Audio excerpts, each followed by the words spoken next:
लालची राजमा चावल वाला। बाजार के बीचों बीच महेश का राजमा चावल का होटल था। उस होटल में बस राजमा चावल ही मिलता था। दूर दूर से लोग महेश का राजमा चावल खाने आया करते थे। महेश के पास एक बावर्ची था जिसका नाम उमंग था। मालिक, एक बात कहनी थी। बोल बोल उमंग, क्या बात है? देखिए ना, हमारा यहाँ राजमा चावल खाने लोग दूर दूर से आ रहे हैं। हर दिन आपकी कमाई 2 गुनी हो रही है। हमारा पगार थोड़ा बढ़ा दीजिए ना मालिक। ओहो, तू चिंता मत कर, अगले साल बढ़ा दूंगा। नहीं मालिक, आपने पिछले साल भी यही कहा था, पर नहीं बढ़ाए। महंगाई बहुत बढ़ गई है मालिक। इतने कम पगार में काम कैसे चलेगा? अरे देख कितने लोग आए हैं, जल्दी से उन्हें राजमा चावल दे। जा जल्दी जा, हम बाद में बात करते हैं। नहीं मालिक, अभी बात कीजिए। महेश जैसे तैसे करके उमंग को काम पर लगा देता है। महेश अच्छा कमाता था, फिर भी उमंग की तनख्वाह बढ़ाने का नाम ही नहीं ले रहा था। महेश का मानना था कि जब से उसका बेटा हुआ है तब से उसका होटल चलने लगा। शाम हो गई, होटल बंद करने का समय हो गया। उमंग मौका देखकर फिर से तनख्वाह बढ़ाने की बात करने महेश के पास आया। पूरे दिन सोता रहता है होटल में, किस बात के लिए तेरी तनख्वाह बढ़ाऊं बता? मालिक, ऐसा मत बोलिए। पहले इस होटल को कोई जानता भी नहीं था। आज लोगों की लाइन लगी होती है। यहां तक इस होटल को पहुंचाने में मेरा भी हाथ है। ये होटल मेरे बेटे के लक से चल रही है, तूने कुछ नहीं किया है। उमंग अंदर से टूट गया। वो सालों से मेहनत कर रहा था उस होटल की तरक्की के लिए। ठीक है मालिक, अब से आप ही सब कुछ संभालिए होटल में। मैं काम छोड़ रहा हूं। हाँ जा जा, मैं तो यही चाहता हूं। हर महीने 15,000 तुझे देने पड़ते थे, अब वो भी बच जाएंगे। अब तुझे छोड़ के जाना है तो जा, वैसे भी तेरी कोई जरूरत नहीं है मुझे। महेश, आप बहुत ही मतलबी हैं। जा रहा हूं मैं। हाँ जा जा। महेश ने 2000 तनख्वाह पर एक नौसिखिए को काम पर रख लिया। छोटू, राजमा बना क्या? हाँ सेठ, बन गया है राजमा। थोड़ा चख के देखिए। अबे पागल है क्या? इतना तीखा कौन बनाता है? सेठ, मुझे ना तीखा बहुत पसंद है। तीखा कम कर, जल्दी ठीक कर इसे। जी मालिक। कुछ देर में ग्राहक आते हैं। महेश सबको बिठा देता है और फिर छोटू सबको राजमा चावल देता है। राजमा चावल चखते ही, इतना गंदा खाना मैं अपने कुत्ते को भी ना खिलाऊं। छी, ये क्या खा लिया मैंने? पर हुआ क्या है? खुद खा के देखना। महेश राजमा चावल चखता है। मीठा राजमा चावल, छी। छोटू, यहाँ। हाँ सेठ, बोलो। मीठा राजमा चावल कौन बनाता है? मुझे क्या पता, आपने बोला तीखा है, इसलिए मैंने उसमें चीनी डाल दी। मुझे राजमा बनाना आता ही नहीं है। क्या? तूने पहले क्यों नहीं बोला? तुझे राजमा नहीं बनाने आता है? आपने पूछा ही नहीं ना मालिक। ठीक है, अब से मैं राजमा चावल बनाऊंगा। तू बस देखना, आज तो बहुत गड़बड़ हो गई। कल से मुझे ध्यान देना होगा। अगले दिन लोग आए, पर उन्हें राजमा चावल कुछ खास पसंद नहीं आया। अब से मैं यहाँ राजमा चावल खाने कभी नहीं आऊंगा। क्यों क्यों, क्या हो गया? पहले जैसा स्वाद नहीं रहा। उमंग को बनाने बोलो राजमा चावल। हर कोई उमंग की तारीफ करता जा रहा है। हरामखोर, न जाने क्या जादू कर दिया उसने ग्राहकों पे। अब उसकी तरह राजमा चावल कैसे बनाऊं? महेश की राजमा चावल अब कोई खाने नहीं आता था। कुछ ही दिनों में पूरा धंधा ठप हो गया। आज भी कोई नहीं आया, कुछ तो करना होगा। आज अच्छा राजमा चावल बनाने की कोशिश करता हूं। धनिया पाउडर तो खत्म हो गया, छोटे, जा जल्दी से धनिया पाउडर ले आ। छोटू पैसे लेकर धनिया पाउडर लाने गया और कुछ देर बाद वो धनिया पाउडर लेकर आया। महेश ने धनिया पाउडर ऊपर से डाल दिया, जिससे राजमे में अच्छी खुशबू आने लगी। वाह, क्या खुशबू है। ग्राहक राजमा चावल खाते ही खुश हो गया। वो ग्राहक अकेले 3 प्लेट राजमा चावल खा गया। वाह वाह, मजा आ गया। ऐसे स्वादिष्ट राजमा चावल कभी नहीं खाए। अरे मतलब बहुत मजा आ गया।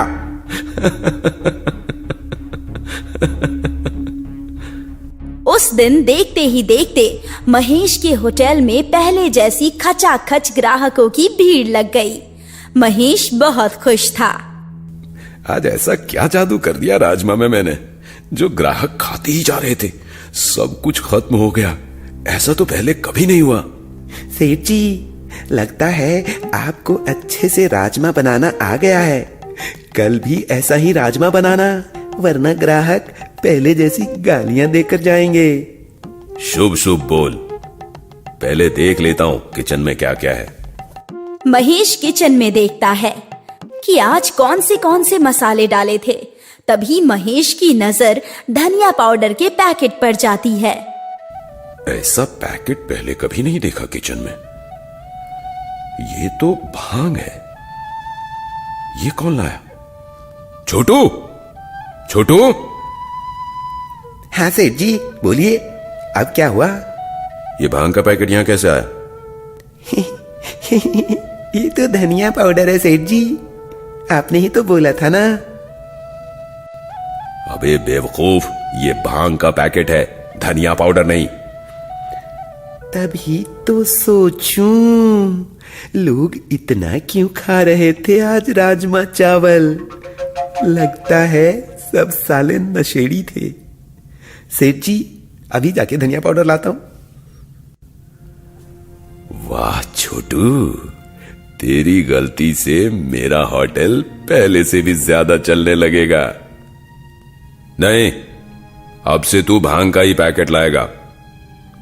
पर सेठ, ग्राहकों को भांग का राजमा चावल पसंद है, हम उन्हें यही खिलाएंगे।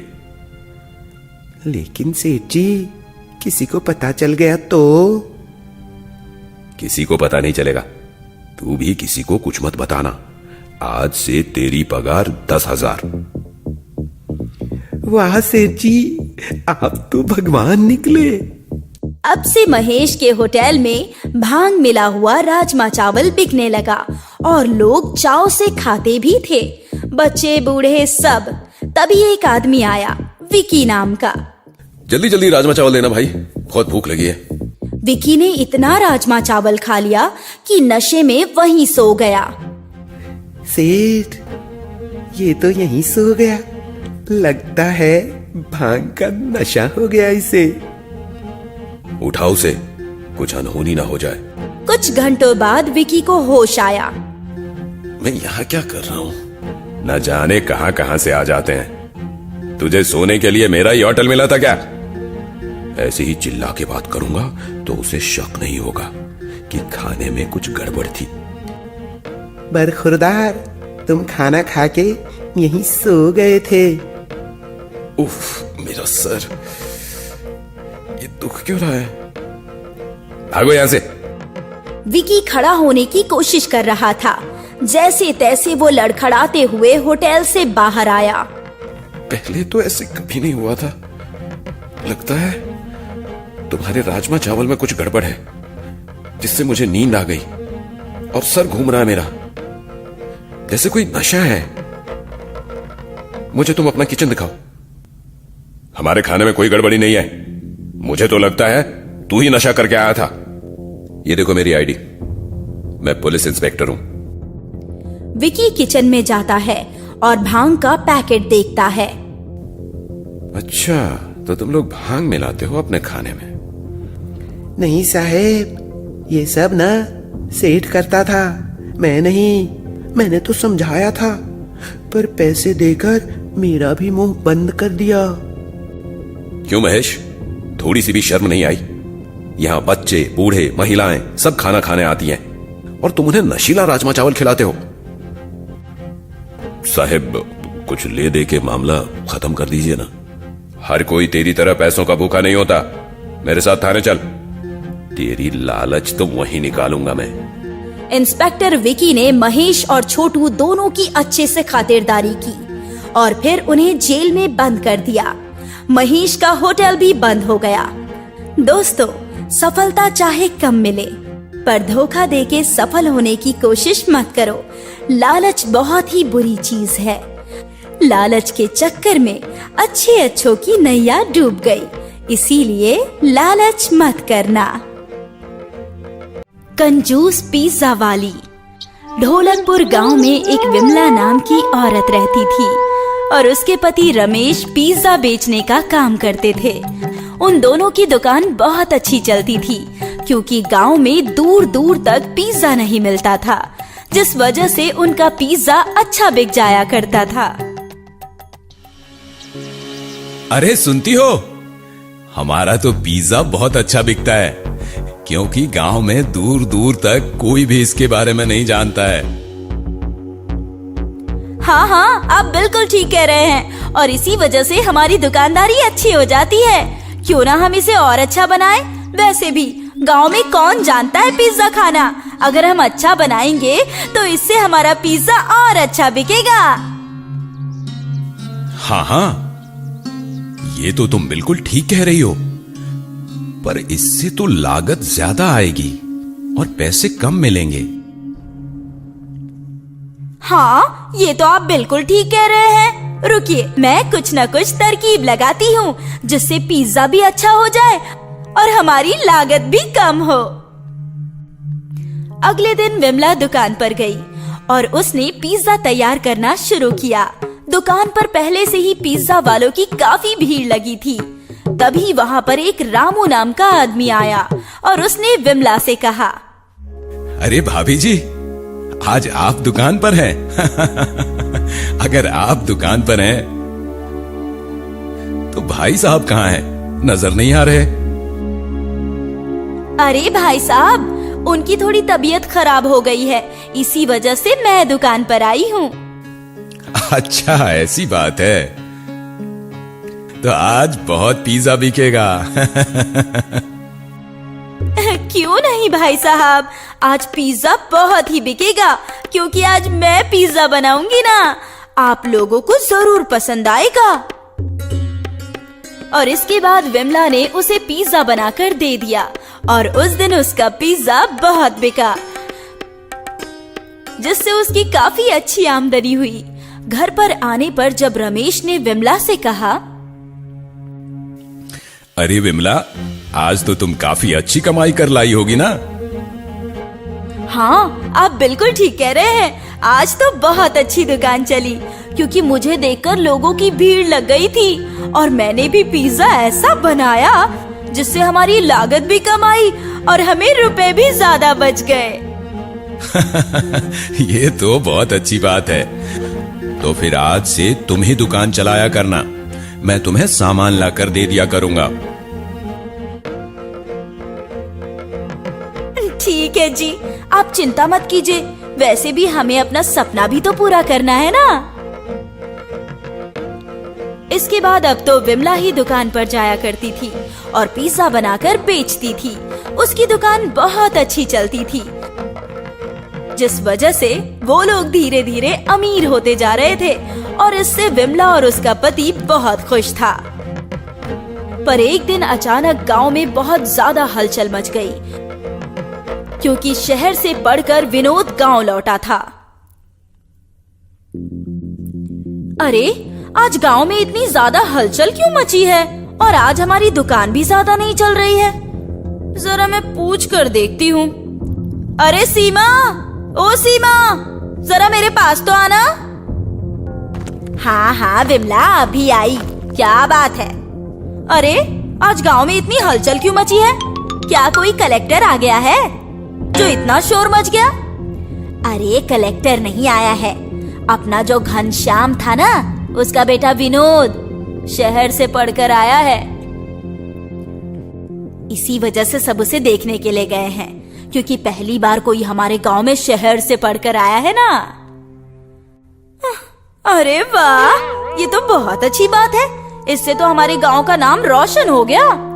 हाँ, तुम बिल्कुल ठीक कह रही हो। देखना, वो तेरी दुकान पर जरूर आएगा, क्योंकि वो तो शहर का छोरा है, तो उसका तो पिज्जा मन पसंद होगा। अब तेरा एक और ग्राहक बढ़ गया। हाँ, ये तो बिल्कुल ठीक कह रही है। इससे तो मेरा ही फायदा है। और इसके बाद सीमा वहां से चली गई। अरे, ये क्या हो गया? गांव में एक शहर का लड़का आ गया है। अगर वो मेरी दुकान पर आया तो उसे पता तो लग जाएगा कि मैं कैसे पिज्जा बना रही हूँ, जिससे मेरी सारी पोल खुल जाएगी। मुझे कुछ दिन फिर से सही से पिज्जा बनाना चाहिए। और ये कहकर वो अपने घर चली आई। उस दिन उसने दुकान जल्दी बंद कर दी, जिस वजह से रमेश को भी हैरानी हुई। अरे क्या हुआ? आज तुम दुकान इतनी जल्दी बंद करके क्यों आ गई? सामान खत्म हो गया था क्या? अरे नहीं, ऐसा कुछ भी नहीं हुआ है। हमारे गांव में घनश्याम का लड़का विनोद, वो शहर से पढ़कर आया है। आपको तो पता ही है कि शहरी लोग तो पिज्जा बर्गर खाते ही खाते हैं। अगर उसने मेरा पिज्जा खाया तो उसे तो पता चल जाएगा कि हम पिज्जा कैसे बनाकर बेचते हैं।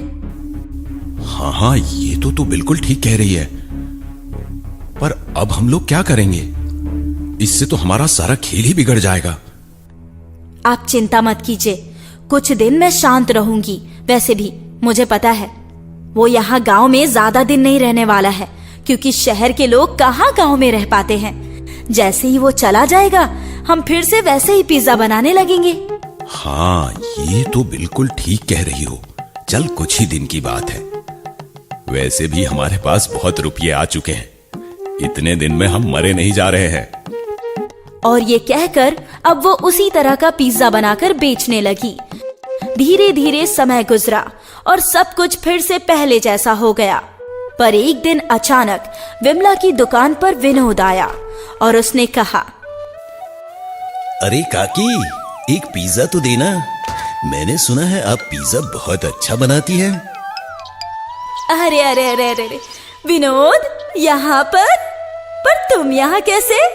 तुम तो शहर चले गए थे ना? कहाँ काकी, मैं तो गांव में ही था। बस कुछ दिन के लिए गया था, पर वापस आ गया। क्या आपको पता नहीं लगा? नहीं, मुझे नहीं पता लगा। पर आप इतनी घबराई हुई क्यों लग रही हैं? जैसे कि आपने कोई भूत देख लिया हो। अरे अरे नहीं नहीं नहीं, ऐसी कोई बात नहीं है बेटा। चल, मैं तेरे लिए पिज्जा बना देती हूँ। और ये कहकर उसने पिज्जा बनाकर विनोद को दे दिया। उसने पिज्जा खाकर विमला की बहुत तारीफ की और अब रोज विनोद उसकी दुकान पर आकर पिज्जा खाया करता था। पर एक दिन की बात है, जब विनोद पिज्जा खा रहा था तो उसने देखा कि उसके बगल में बैठा रामू भी पिज्जा खा रहा है। पर रामू का पिज्जा और उसका पिज्जा काफी अलग था। यह देखकर वो काफी हैरान हुआ और उसने कहा, काकी, मुझे ऐसा क्यों लग रहा है कि मेरा और इनका पिज्जा काफी अलग है। अरे, ये तुम कैसी बातें कर रहे हो? ऐसा कुछ भी नहीं है बेटा। लगता है तुम्हें कुछ भ्रम हो गया है। नहीं नहीं काकी, मैं देख रहा हूँ मेरा पिज्जा सबसे अच्छा होता है, जबकि इन लोगों का पिज्जा नहीं। आखिर ऐसी क्या बात है? नहीं नहीं बेटा, ऐसी कोई बात नहीं है। तुम्हें गलतफहमी हुई है। मैं तो सभी पिज्जा एक जैसा ही बनाती हूँ। ये सुनकर विनोद वहां से चला गया, क्योंकि उसे विमला पर शक हुआ कि दाल में कुछ तो काला है। कुछ समय के बाद उसकी दुकान पर एक आदमी आया और उसने विमला से कहा, अरे भाभी जी, एक पिज्जा तो देना। हाँ हाँ, अभी देती हूँ। और ये कहकर विमला ने उसे पिज्जा दिया। उसने पिज्जा खाया और विमला से कहा, अरे भाभी जी, मुझे पिज्जा कुछ सही नहीं लग रहा है। क्या आपने पिज्जा में सामान पूरा नहीं डाला है? अरे, ये कैसी बात कर रहे हैं? जैसा पिज्जा होता है वैसा ही तो दिया है। पर मुझे इसमें कुछ गड़बड़ लग रही है। नहीं नहीं भाई साहब, ऐसा कुछ भी नहीं है। आज तक किसी ने भी मुझसे शिकायत नहीं की है। सभी को मेरा पिज्जा बहुत अच्छा लगता है। वो तो लगेगा ही, क्योंकि ये ठहरे गांव के और मैं शहर का, तो इसलिए क्योंकि आपने ना ही इसमें चीज डाली है ना ही पनीर, बस इसमें आपने टमाटर और प्याज डाल दी है। आपने और कुछ भी नहीं डाला है जो पिज्जा में होता है। आपने तो बस रोटी के ऊपर सॉस लगाकर पकड़ा दिया है। ये सुनकर विमला काफी ज्यादा परेशान हो गई, क्योंकि उसे पता नहीं था कि ऐसा कुछ हो जाएगा। तो उसने कहा, अरे नहीं नहीं, ऐसा ही पिज्जा होता है। आप जाइए यहाँ से, जाइए, मेरा टाइम खराब मत कीजिए। वैसे भी मेरी दुकानदारी का समय है। पता नहीं कहाँ कहाँ से चले आते हैं। ठीक है, जाता हूँ। और ये कहकर वो वहां से चला गया। कुछ देर बाद विनोद वहां पर आया और उसने विमला से पिज्जा मांगा। विमला ने उसे पिज्जा दिया और विनोद ने उसे खाकर विमला से कहा, अरे काकी, अभी जो आपने पिज्जा दिया था वो काफी अलग था और ये तो बहुत ही अच्छा है। ऐसा कैसे? क्या? ये तुम क्या कह रहे हो? अभी मैंने तुम्हें पिज्जा कहाँ दिया? अरे अभी थोड़ी देर पहले तो आपने मुझे पिज्जा दिया ही था। वो तो बिल्कुल ही बेकार था। ऐसा लग रहा था मानो रोटी पर किसी सॉस और टमाटर जलाकर पकड़ा दिया हो। ये सुनकर विमला काफी हैरान हुई। विमला को हैरान देखकर विनोद ने उससे कहा, हैरान मत होइए, वो आदमी कोई और नहीं बल्कि मैं ही था। मैं ही भेष बदल कर यहाँ पर आया था, क्योंकि मुझे उस दिन आप पर शक हुआ कि आप पिज्जा में कुछ गड़बड़ कर रही हैं, और अपना शक और आपकी सच्चाई लाने के लिए मैं आज भेष बदल कर आया। और मुझे पता लग गया कि आप सभी को ऐसा ही बेकार पिज्जा बना कर देती हैं। आप उसमें कुछ भी चीज नहीं डालती हैं जैसा पिज्जा में होना चाहिए। आप गांव वालों को बेवकूफ बना रही हैं। इतनी कंजूसी अच्छी नहीं है काकी जी। आप इतने रुपये बचाकर कहां पर ले जाएंगी? अरे बेटा, ऐसी कोई बात नहीं है। मैं तो बस ऐसे ही। ऐसे ही क्या? मैंने देखा है आप पिज्जा में कम लागत लगाती हो, जिससे आपके रुपये बच जाते हैं। आखिर आप दुकानदार हैं, आप इतनी कंजूसी क्यों दिखाती हैं? यदि आप इतनी कंजूसी दिखाएंगी तो आपकी दुकान एक दिन ठप हो जाएगी। और ये ठहरे गांव वाले, इन्हें क्या पता कि पिज्जा कैसा होता है? आप जैसा इनको दे दोगे वैसा ही वो खा लेंगे। मुझे माफ कर दो बेटा, मुझसे गलती हो गई। आगे से मैं ऐसा कुछ भी नहीं करूंगी। मैं अच्छा पिज्जा बनाकर बेचूंगी। तुम ये बात किसी को मत बताना। नहीं, आपकी सच्चाई सभी के सामने आनी चाहिए, क्योंकि आपने अभी तक लोगों को बेवकूफ बनाया और आपने अपनी जेब भरी है। उन्हें भी तो पता लगना चाहिए कि उन्होंने जितने रुपये दिए थे उतने का उन्हें सामान ही नहीं मिला। नहीं नहीं बेटा, मुझे माफ कर दो। इससे मेरी दुकानदारी खराब हो जाएगी। मैं आगे से कभी ऐसा नहीं करूंगी। मुझे माफ कर दो। विमला के ज्यादा कहने पर विनोद मान जाता है और उससे कहता है, अगर आपने आगे से ऐसा कुछ किया तो मैं आपको छोड़ूंगा नहीं। और फिर वो वहां से चला जाता है और विमला बेचारी दुखी होकर रह जाती है।